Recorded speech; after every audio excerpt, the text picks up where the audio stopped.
Well, welcome back. Today we are here with our new poem, A Photograph, book Hornbill. The poem A Photograph, written by Shirley Tolson. Shirley Tolson's A Photograph, it describes three stages. In the first stage, the photograph shows the poet's mother standing at the beach enjoying a holiday with her two cousins. She was 12 or so at the time. The second stage takes us to 20 or 30 years later. The mother would laugh at the way she and her cousins, Betty and Dolly, were dressed up for the occasion. In the third stage, the poet remembers her mother with a heavy heart. The photograph revives nostalgic feelings in the poet. So let's start our poem, A Photograph, by Shelley Tolson. Let us start.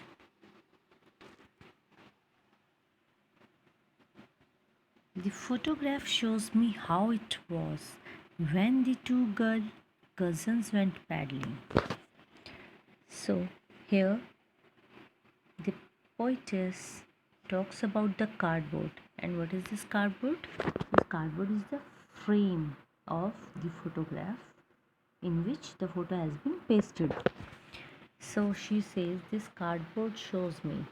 ये cardboard show करता है कि how it was उस समय जब वो photo को देखती है तो उस समय को इमेजिन करती है, उस समय को याद करती है जब टू गर्ल कज़न्स, मदर की, पोइटेस की मदर की टू गर्ल कज़न्स जो कि इस फोटोग्राफ में हैं, वो मदर के साथ दोनों cousins went paddling. Paddling is here in this poem, paddling is to walk or stand with bare feet, नंगे पाँव चलना in the shallow water, पानी में जो बीच का वाटर है उसके पानी में वो पैडलिंग कर रहे थे. Each one holding one of my mother's hands, and each one means both the cousins, वो दोनों, each one मतलब दोनों, प्रत्येक, दोनों ने किसका हाथ पकड़ा हुआ है? One of my mother's hands. अब just imagine the picture. It means the mother is in center, एक तरफ लेफ्ट हैंड साइड एक कज़न है और दूसरी तरफ दूसरी कज़न है, तो दोनों ने, ईच वन ने one of my mother's hand को होल्ड किया हुआ है. And she the big girl. Now who is she in this line? She means poetess mother. She the big girl, it means वो उन दोनों में बड़ी है. Big girl means hair, means age में, हाइट में भी ऑब्वियसली. सो वो उन दोनों से बड़ी है.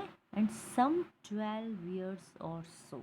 सो अब पिक्चर को देख के पोइटिस इमेजिन कर रही है कि she must be some 12 years और सो, इसके आसपास की ही है वो, 12 ईयर्स के आसपास की उम्र है उनकी.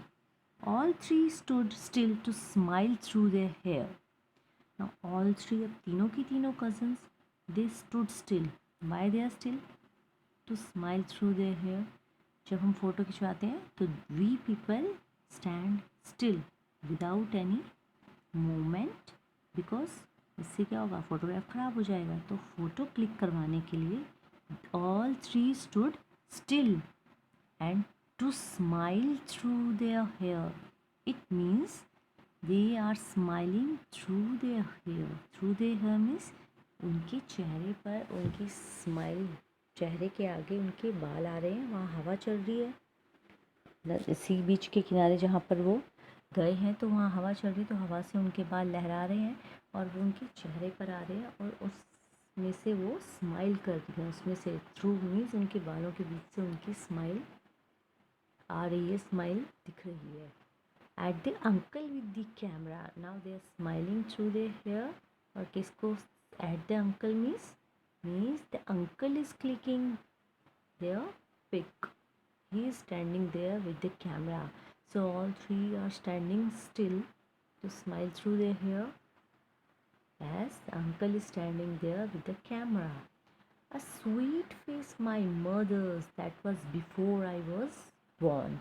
Now the poetess say there was a sweet face, means when there's youth before the marriage. It may be the time before the marriage. So she says my mother's face was very sweet, and that was this time की बात है when I was born, because after birth her mother's face has been changed.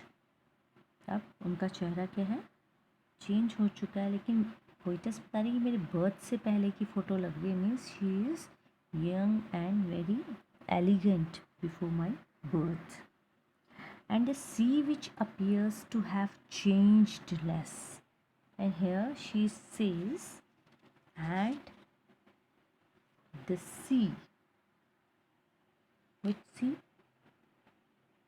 means the sea has not changed much. What does it mean? The mortal face of mother seems to changed. मतलब mother का face change हो चुका है, but वो अब क्या कह रहे हैं, लेकिन जो समुद्र है एंड द सी, वो सी वो कह रहे हैं which appears to have changed less. लेकिन मदर का चेहरा चेंज हो गया, लेकिन वो समुद्र जो उस फोटो में दिख रहा है, वो सी जो दिख रहा है, वो अभी भी it appears to have changed less, without any change है, चेंज लेस है. Wash their terribly transient feet. और वो जो सी है कौन सा, जो उस पिक्चर में फोटोग्राफ में शो हो रहा है, वो see it appears to have changed less. वो ऐसा लग रहा है कि बहुत बिल्कुल चेंज लेस है. जो उनके ट्रांसिएंट फीट, ट्रांसिएंट होता है मॉर्टल, कोई चीज़ जो मोमेंट्री होती है, जो क्षणिक, क्षण भंग हो, जिसे हम कहते हैं हमारा ह्यूमन बीइंग, हमारी बॉडी क्या है, ट्रांसिएंट है, जो मोमेंट्री है, जो ख़त्म हो जाती है टाइम के साथ चीज़. सो क्षण भंगुर है. So was their terribly transient feet. तो सी क्या कर रहा है, सी जो है चेंजलेस है, एंड उन तीनों सिस्टर्स के ट्रांसिएंट फीट को वॉश कर रहा है. ट्रांसिएंट फीट क्यों कहा यहाँ पर, क्योंकि वो मॉर्टल है, मॉर्टल बीइंग्स है, वो सब मोमेंट्री हैं. ठीक है. सम 20-30 years later, now poetess says, अब जब वो फ़ोटो लिया गया है तो 20 या 30 साल बाद अब मदर कहती है कि जब मम्मा उस फ़ोटो को देखा मदर ने, तो शी वुड लाफ. कि हम जब अपनी पहले की पिक्स को, छोटे की पिक्स को देखते तो हम हंसते हैं कि हम ऐसे थे. So she would laugh at the snapshot. Snapshot होता है क्लिपिंग्स, फोटोज़ को बोलते हैं snapshot. So she would laugh at the snapshot. अब मदर अपनी फ़ोटो को देखेंगी और हंसेंगी 20-30 साल बाद. जब 12 ईयर्स की हैं, उसके बाद उसके 20 या 30 साल बाद जब मदर उस फ़ोटो को देखेंगी तो हंसेंगी, और अपनी कज़न्स को क्या कहेंगी, see Betty and Dolly. Now it means these are the names of the mother's cousins. अपनी कज़न्स को का नाम लेंगी बैटी एंड डॉली. अपनी कज़न्स को कहेंगी, she would say, look how they dressed us for the beach. Now what she would say, कि देखो समुद्र पट पे, समुद्र तट जहाँ पर सी बीच होता है, तो वहाँ पर जाने के लिए अब वो चाचा के साथ गए थे, तो अब कह रहे हैं कि how they dressed us for the beach. अब उनके कैसे उन्होंने सी पर जाने के लिए ड्रेस्ड अप किया था उन्हें. The sea holiday was her past, and mother would remember her sea holiday, and the sea holiday, it was her past. Her means mother's past. अब ये line, the sea holiday, this line is spoken by poetess Shirley Dawson कह रही हैं, ये her means mother का past है, mine is her laughter, और मेरा past क्या है, हर लाफ्टर, मदर की जो हंसी है, मेरा पास्ट वो है. Both try with लेबर्ड ease of loss, and now both are wry. WRY. Wry means disappointed with the ironical situation. राय होता है किसी ऐसी सिचुएशन, आयरॉनिकल स्थिति होती है व्यंग्यात्मक, जो हमें सिचुएशन में, ऐसी सिचुएशन में क्रिएट कर रख देती है जो विडंबना बन जाती है हमारे लिए। सो डिसअपॉइंटमेंट क्या है? बोथ राय with laboured ease of loss. अब दोनों राय क्यों हैं? विद लेबर्ड। लेबर्ड क्या होता है? कोई भी चीज़, anything which is achieved after a lot of hard work। Labour होती है मेहनत करना बहुत ज़्यादा, तो कोई भी चीज़ जो बहुत ज़्यादा मेहनत से प्राप्त होती है। And ease of loss. अब ईज़ क्या है? यहाँ पर लेबर्ड की बात की है, और ईज़ होता है ईजीनेस, बहुत ज़्यादा कंफर्ट, बहुत ज़्यादा ईजी चीज़, बहुत आरामदायक चीज़। Of loss means loss of किस चीज़ का नुकसान? जो अपने किसी को भुला देने का, किसी को कोई हमें छोड़ के चला गया, तो उस चीज़ का, किसी भी चीज़ का लॉस। अब वो क्या कह रहे हैं?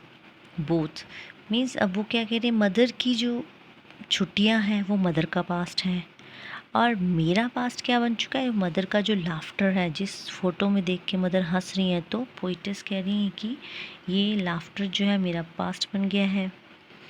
अब ये दोनों विडंबना ही है, ये दोनों अब, कि अपने अपने नुकसान को क्या कर रही हैं? बड़े आराम से क्या सहने का कष्ट उठा रहे हैं। अब this line is very very much important, कि कैसे? अब देखिए, दोनों ही अपने अपने दोनों कौन? मदर भी और बेटी भी।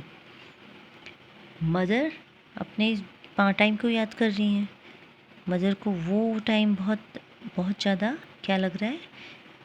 बहुत एंजॉय किया उन्होंने, तो उसको एंजॉय कर रही हैं उस टाइम को, लेकिन वो अब वापस नहीं आ सकता। द सेम वे पोइटेस के लिए क्या लॉस है? Loss means may be her mother here is no more. अब यहाँ पर मदर का लाफ्टर उसका पास्ट बन गया, कि मदर कैसे खुश है, कैसे हंस रही हैं। तो ये सब लेबर्ड ईज ऑफ लॉस कैसे है? इसको बहुत सहने का कष्ट उठा रहे हैं, उसको देख के ही खुश हो रहे हैं, उसको देख देख के खुश हो रहे हैं। तो लेबर्ड बड़ी मेहनत से मिला है, और ईज़ कैसे, आसान कैसे बना रहे हैं? जब उसको देख रहे हैं उस पिक्चर की ओर, तो उनको बड़ी सुगमता, बहुत आरामदायक लग रहा है वो। Okay, now next lines. Now she has been dead nearly as many years. Now comes the third stage.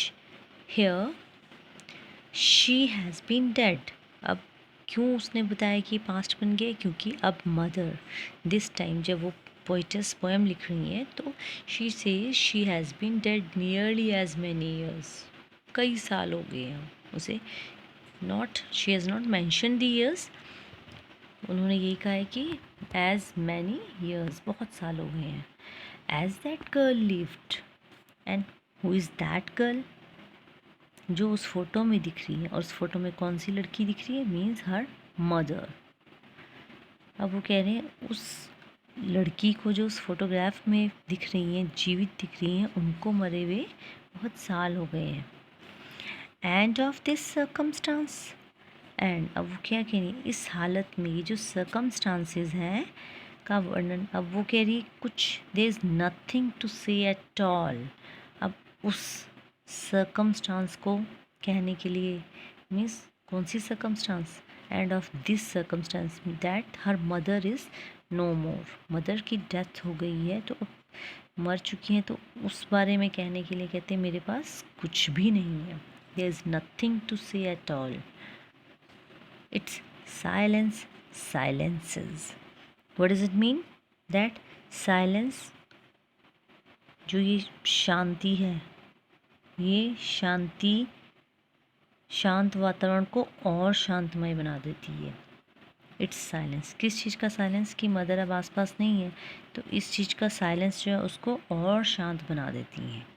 What does it mean? It means that there is nothing to say about the circumstances of her death, और about the situation captured in the photo. अब यहाँ death के बारे में और जो situation उस photo में है इनके बारे में अब कहने के लिए कुछ भी नहीं है। मीन्स यहाँ पर अब साइलेंस है। Silence only brings out the deeper silence and makes things mysterious.